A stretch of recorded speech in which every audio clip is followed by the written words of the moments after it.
live record here. Yeah, that's right. So those could be jumping off points.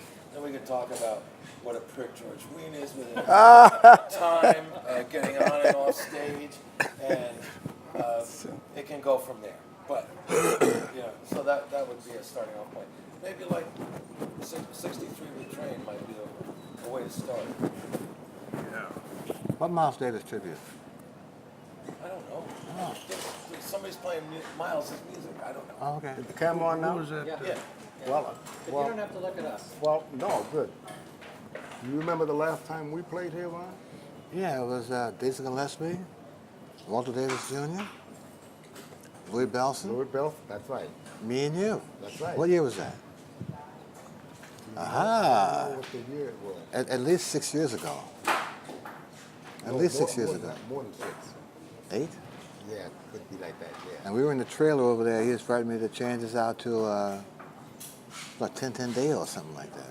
Tintin Dale, that was the Disney thing. He and Channel Pozo wrote that. Yeah, and he was writing it on the back of a cocktail napkin because no one had any paper back then. Yeah. Yeah. That was Wow. something Yeah. and Tintin Dale was like, I think, Channel, it was really his thing, but Diz put a bridge to it or something. So it says, da da da da da da da da da da da, and then, oh, Tintin, Tintin Dale. That's the way Channel sounded, man. Yeah. Wow. Well, frankly, I don't remember coming up here You don't? with Art Blakey, even though I probably did, but it's Yeah. so long ago. But you Came came up here up- with a jazz 10, I think, which was with Art Farmer and Benny Golson and Curtis Fuller, or maybe let me see who was on drums. Tootie Heath was on drums, and there was a guy named whose initials was MF or Mart Fager. Yeah. Is Mort that Fager. possible that he was up Yeah, here? Mort Fager. Yeah, Could have been. I remember him, Yeah. and that was quite but it was so long ago, Newport is 50 years old, which is, that alone blows my mind, But I went on the Newport 50th year anniversary tour this year in 2004, along with you. Yeah. And it was a long tour, and it was on a bus, and it was in this country. And I had just gotten a cell phone, and I didn't know about roaming charges. So when I got home, my bill was $900. Roaming. And so now, since I've been home, the bill has been on, like 60 or something. But I didn't know about this yellow light went on. I said, well, I guess it's all right. And even when somebody would call me, it cost a fortune. But anyway, that's got nothing to do with Newport. I don't guess. Yes, it does, because it was a Newport tour, yeah. So anyway, that's my most recent memory of Newport. But the Jazz Messengers tribute, somebody decided that there should be a trombone, Roy Hargrove, who was never a Messengers, never with the Messengers, and 2 altos and a rhythm section. Boy, and I was furious until I calmed down. I said, well, because I knew I'd have to skip. I can't say that, and then have them make up. It'll sound like Stravinsky answering me, even Alvin Berg, one of those guys. Anyway, Bartok. So I'm gonna have to write out some notes. I got my little piano in the room. So whoever that guy is who thought of that orchestration words. Anyway, his explanation was that, those two, Donald Harrison and Bobby Watson, so thrilled that they just had to come here. And George is up for it. I said, okay, man, all right, but just remember, if I get my hands on you. So anyway, I hope we can have fun. We only have 45 minutes. Sunday morning, those of you who are interested. 11 to 11:45. You'll hear me saying that. And hope that this da. Yeah. Hope that comes out right. Before noon. Yeah. Yeah, because it's going to be a head arrangement, man. And I just hope they have their heads still on right, you know. 'Cause some of them are arriving quite late, I heard. But anyway, this is a marvelous festival, the first jazz festival in history. Now we have hundreds across the world. And somehow I didn't realize that, but that's true. Yeah, but this is like Still the king of them. still the king of them, I King think. of Yeah. festivals, yeah. And I won't forget, like we were in Japan. We were in what was the name of that place in Japan when Diana died? The Princess? Yeah, remember you were there. You were there, Roy. You remember because you and Elvin, remember they had the drum thing.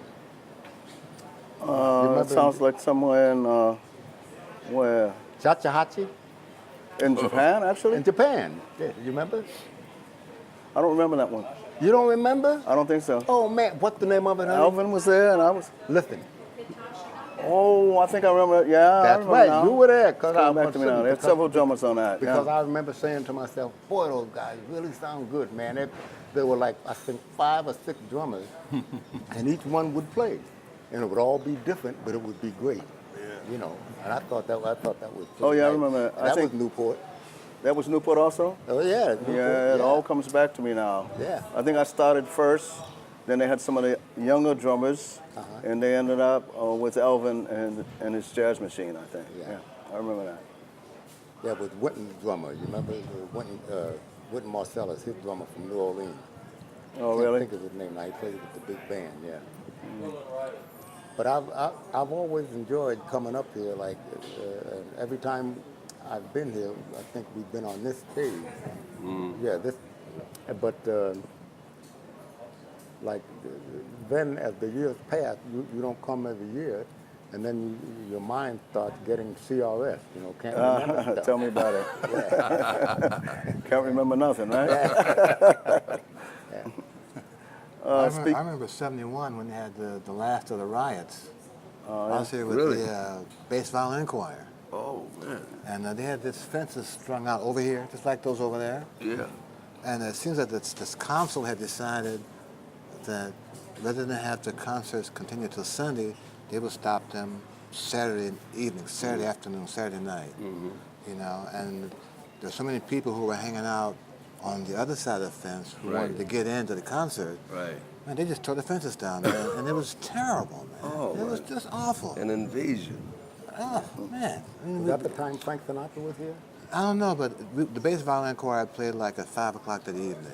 You know, Bill Lee and Milt Hinton and Richard Yeah. Davis and Sam Jones Right. and Lyle Atkinson and Oh, Michael Dionne Fleming. She sang that. She was maybe that night, And that's when it started. and after she finished singing, man, there's this big crush of people, you know, and they shut this bad boy down, man. They closed it. Yeah. You know, and then my next experience with Newport was in New York during the Herbie Hancock retrospective. Eventually, it came to be a VSOP. Oh, But yeah. that came out of that Newport Jazz Festival at City Center in New York. Yeah. The real McCoy.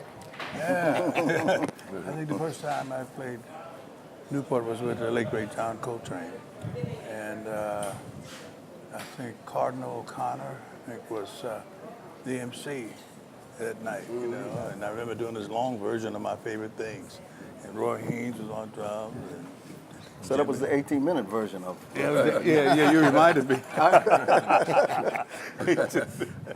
Yeah, that's right. That was great, right? And then I came back up and I did a recording here, you know.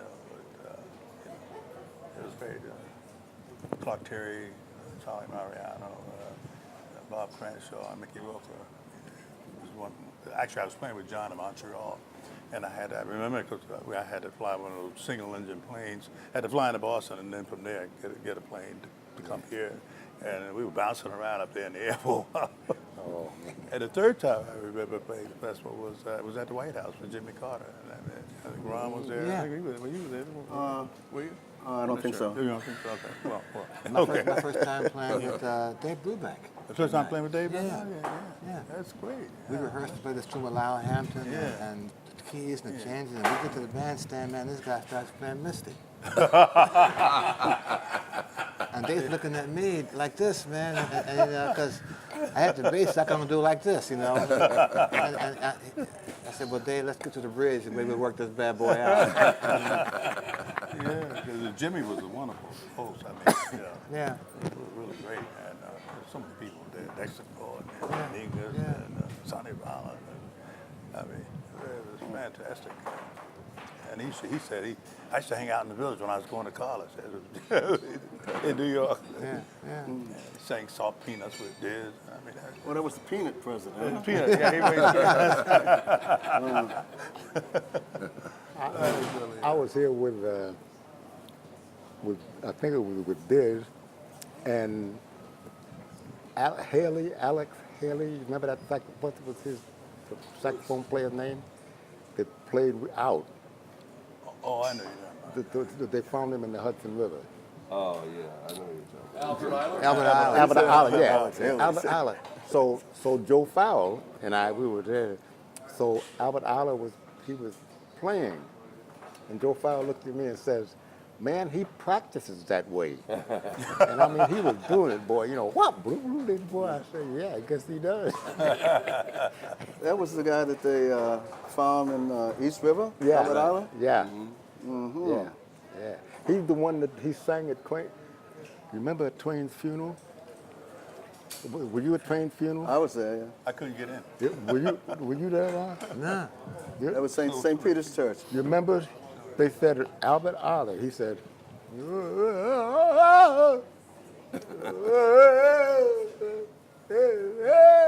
remember that? No. I do. That's how he started off, man. And he chanted for a while after that. And then after a while, he took his horn and said, oh, and started playing. Oh, He chanted for a long time, man. Getting back to the 18-minute version of Coltrane, my favorite things here at Newport, I remember George Wein had put on Us Last, you know, because naturally Coltrane was long-winded. So we went on last, and by the time the set was over, the place was half empty. Half of the people had left. And it's something now, all of these years later, to read that that was one of the popular events of the festivals. And, you know, Coltrane was way ahead of the people, you can tell. I mean, the place was empty by the time we finished. I remember we played maybe that same week or the week before, we played in Montreal, Canada, a place called La Tetalane, where you had to walk up the stairs. Coltrane was living at the hotel, maybe across the street, and he'd come in late, and he'd have his horns out of the bag, on his arms, sopranos and the tenor and the whole thing, and it looks like he just woke up, his hair wasn't combed. He'd get on the bandstand and just play like for an hour and a half maybe, take a break. During the break, he'd sit at the piano, and that was your cue to come back to the bandstand. All of those times I was filling in for Alvin, which I'll never forget. right. So nice to be on the bandstand with you. Deja vu. Well, you know, the people that heard Coltrane before, the so-called critics, they panned him. And they panned him because, like I couldn't even understand what it was he was doing, you know, but I didn't panic. I wanted to find out what it was, you know.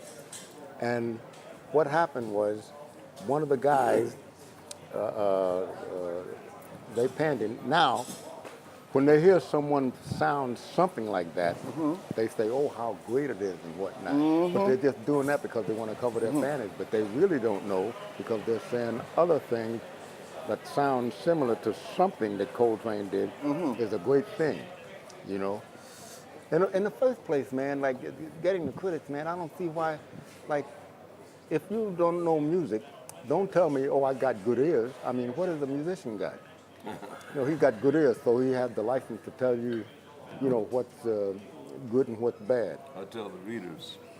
The way I look at it is, if I want to tell you something good, like, and I'm able to emulate that, do it, fine. If I want to tell you something bad, I got to be able to do it exactly like you do it, and then I can say I don't like it. Until I can do that, yeah, until I can do that, I don't have a license to say anything. Keep your mouth shut and practice. Right? Yeah. But a lot of the, pardon the expression, critics, a lot of them are frustrated artists anyhow. They may have been an instrument that they wanted to play, and maybe they become a little bitter because they weren't able to really deal with it. Whatever, I wouldn't want to be in that position to really criticize of anything, music or whatever. Right. That's, I don't know. They got a lot of courage. Yeah. From a Newport standpoint, Ah, Roy, you were talking about at lunch. Well, there's a lot of shit I could say, but it might be negative. well, that was part of it right there. Why don't you start off on that? Well, I can't. I gotta feel it as I go and as I flow. It's the same way I try to play the music. You just can't. I don't have a certain thing in mind. I may, and I just work from there. I can't be, wind up and say go, go, go. I'm not like that. It's not in me. So I gotta feel it, and as I feel the spirit, I'm gonna try to shout. Yeah. One thing is that festivals they're not like clubs, where you get to do 2 sets, 3 sets. And it's not like a concert where there's a start time and intermission and you come back. It's like one set and it's 30 minutes or 45 minutes. Is that a drag or is that good? I mean, You know what it's like? It's like an old home week. Because no matter where you go, you won't see anyone. I haven't seen Roy or McCoy or Ron or Cedar. I mean, I saw Cedar recently, but usually you don't see each other.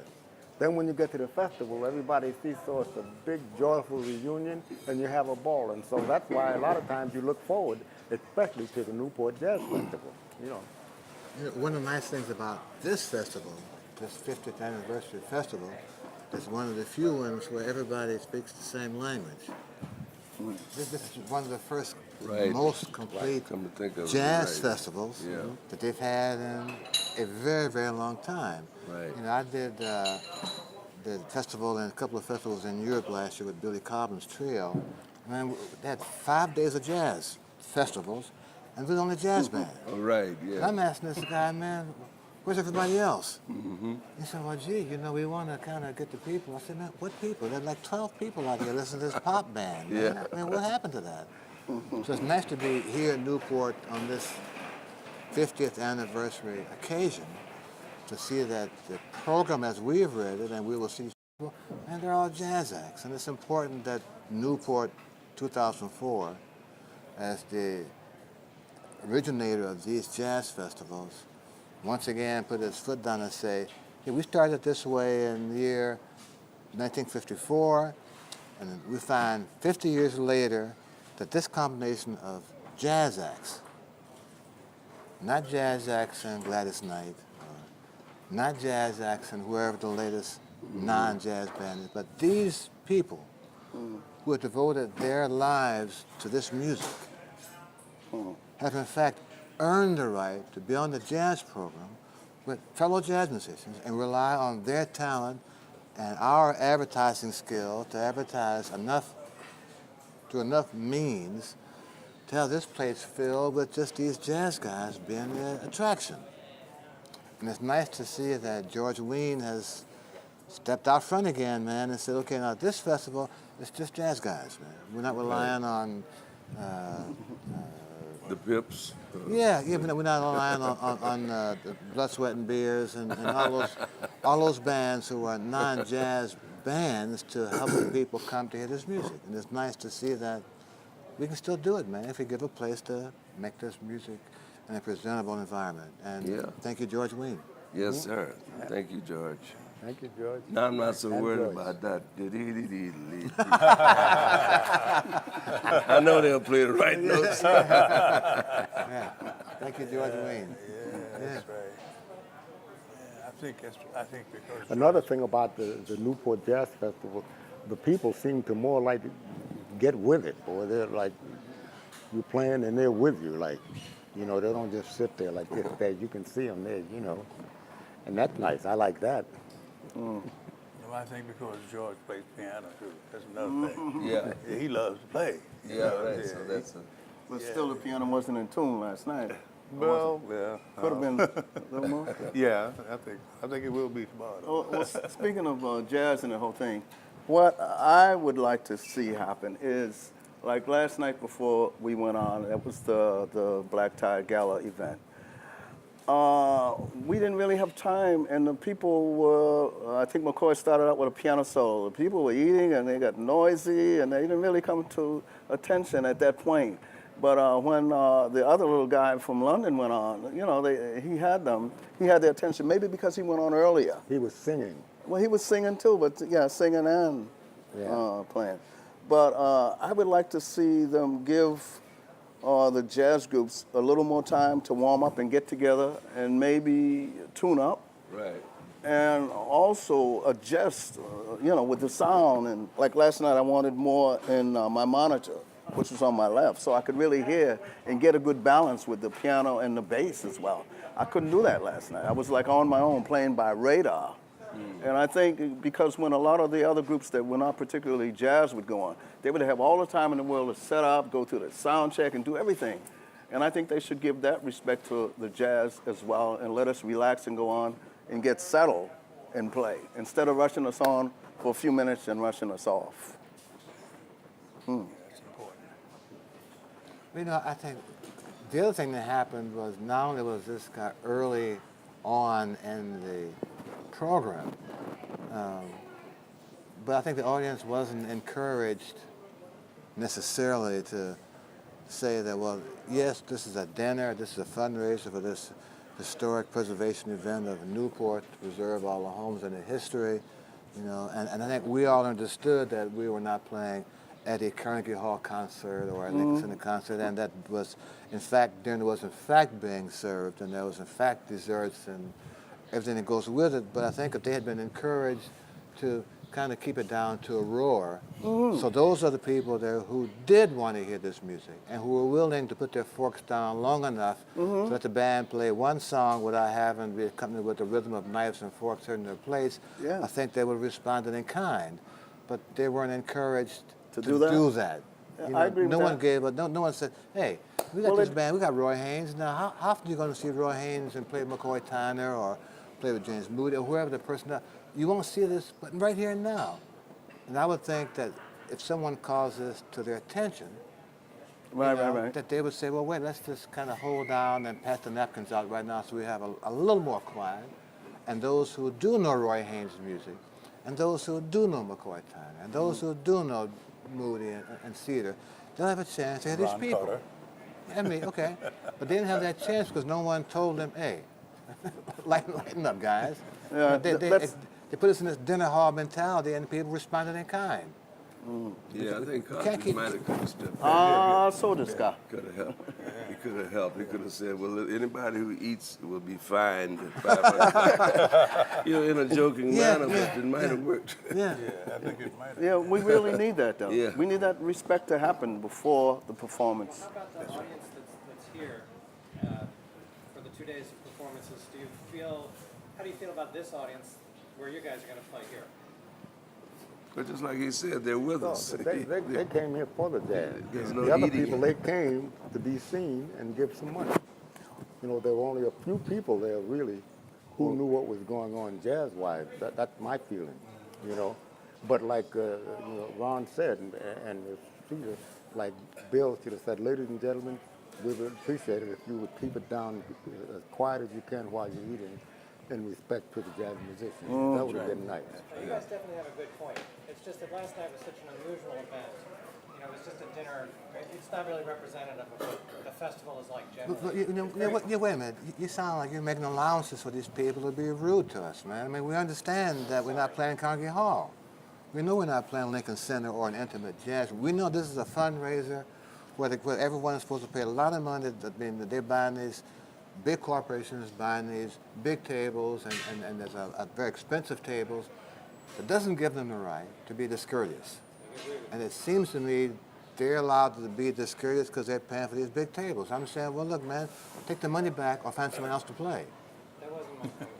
It was that even though you're right, and I agree with you 100%, it's an unusual event. So it's not something that typically happens here.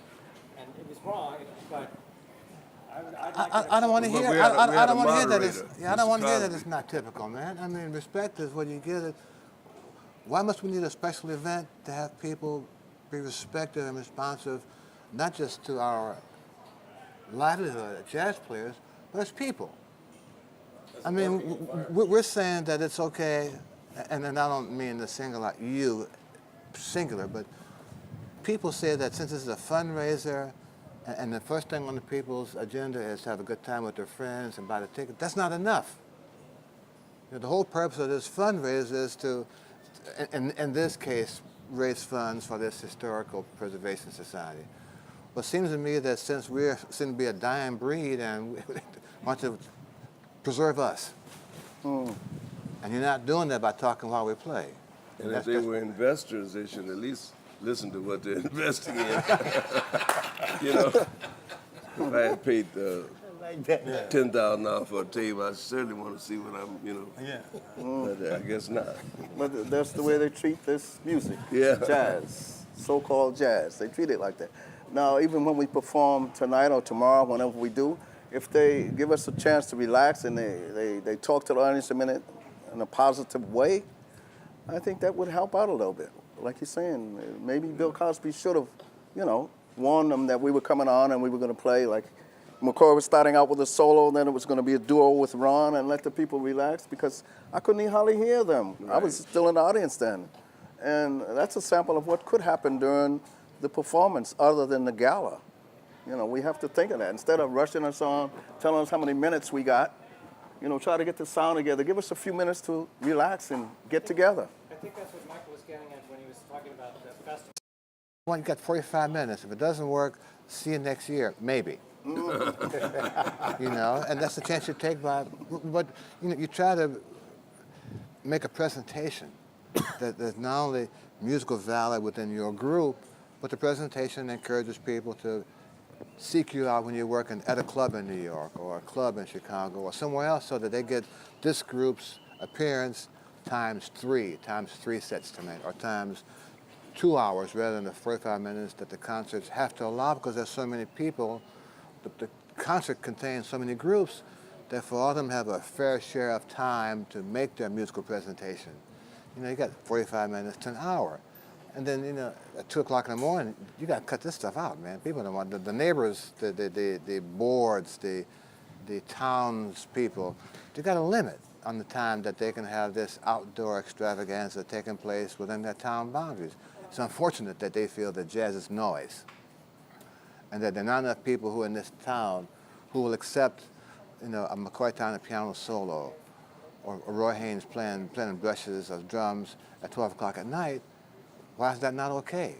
You know, for the community to be able to partake in this kind of environment, even if they aren't even if they aren't at this setting right here, if they're crossed, or in the boats out here. I mean, tomorrow when we play, there'll be sailboats all along here, man.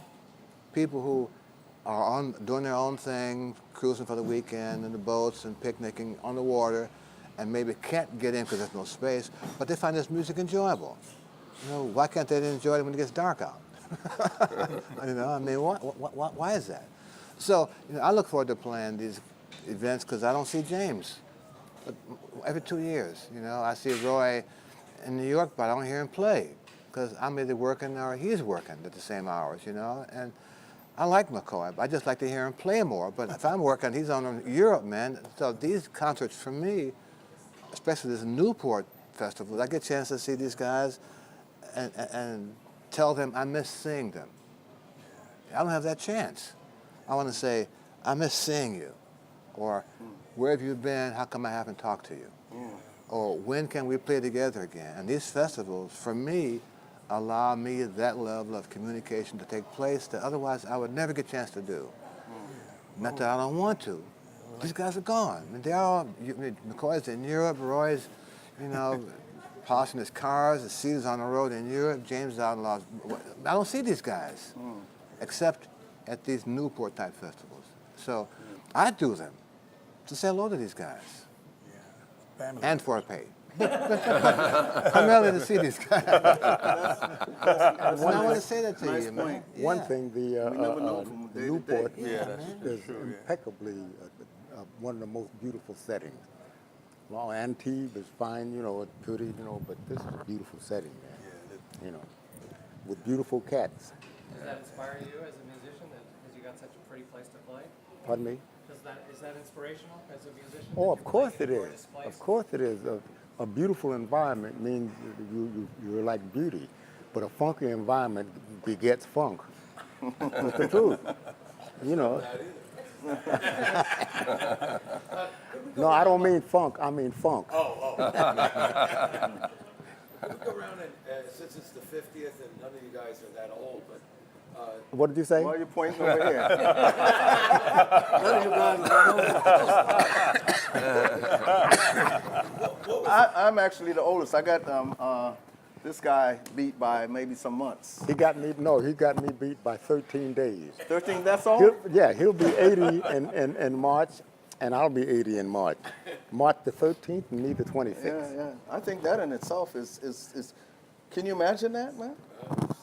It's hard for me to imagine that I'm going to be that age in 7 months. I can hardly say it. I'm still here. In fact, George Wein and I, we met as teenagers in Boston. Talking about maybe 1943. No, but he didn't have no Storyville then. Really? Storyville didn't happen until the 50s. I'm talking about 1943, 44. Wow. Yes, that's how long we've known each other. But you wouldn't really think so, would you? You look great. Could you? I don't mean by that. I'm talking about George Wein. I mean, he's cool. I met George in Paris. Huh? The first time I met George was in Paris. In Paris? Yeah. Well, And he then we bought spoke property in and France, south yeah. of France, Yep. before me. Well, I don't know. Yeah, I went in 1940. And he was playing piano. When we met, he was trying to be a pianist, and I was trying to be a drummer. Go ahead, I'm sorry. No, that's cool. No, go. Yeah. George, where are you? So what was the first year, who did you play Newport with the first time? And what was the first year you all played? First time I played with Dizzy. The second and third, fourth time I played with Dizzy too. And then one time that I played by myself, you know, with some other group. Yeah, you were fortunate. But always, but always with Dizzy. No matter, the thing is I've been all over the world, and I've been all over the world because of Dizzy. And everywhere I went, Dizzy took me there first, for exception of France. And after Dizzy passed, and I'd go to these different places, it took a little toll because it was kind of sad for me to go and know that there was no Diz, you know. But there is a Diz, so got to look at it that way too, you know. I came here first with the Jazz Ted, and it's just a vague memory. I didn't come here that often, which was Art Farmer and Benny Golson. We played here, and I got MF, a guy named Mart Fagan. You like that, don't you? I guess so. Anyway, My friend. he was. Mart Fagan. He announced us. We went on, played, and went off. That's all I remember. You know, so I wish I could elaborate, but it's been quite a while ago. It was in the 60s. So how many years ago is that? I can't even do the math. Too many numbers. Like 44, but Yeah, let's give our hands together and go like this. Right? Yeah. Oh man. I played here with Miles in '66, I think, with Herbie and Tony and Wayne. It's kind of difficult for me because when you say Newport, do you mean Newport as we know it, or the JVC that took over in New York after a while? I mean, I played there, the JVC with Herbie's band. Right. I played back here in '71 with the New York Bass Violin Choir. So I've done a lot of these Newport / JVC festivals Cool in the festival past. too? Yeah, the Cool Festival. I mean, I've done the Randall's Island Festival with the, that George Wein was responsible for. So I have done a lot of these things because I've been kind of more of a freelancer than these other big musicians have been. But again, what impresses me about this 50th anniversary festival is that it's an all jazz festival. And George Wein or the promoters, George Wein is, I guess, fits that title. They're not relying on the names from the Billboard Top 25 to fill these seats out here, man. Or boats to fill the bay. Yeah. And my check is cleared, so I know it's okay.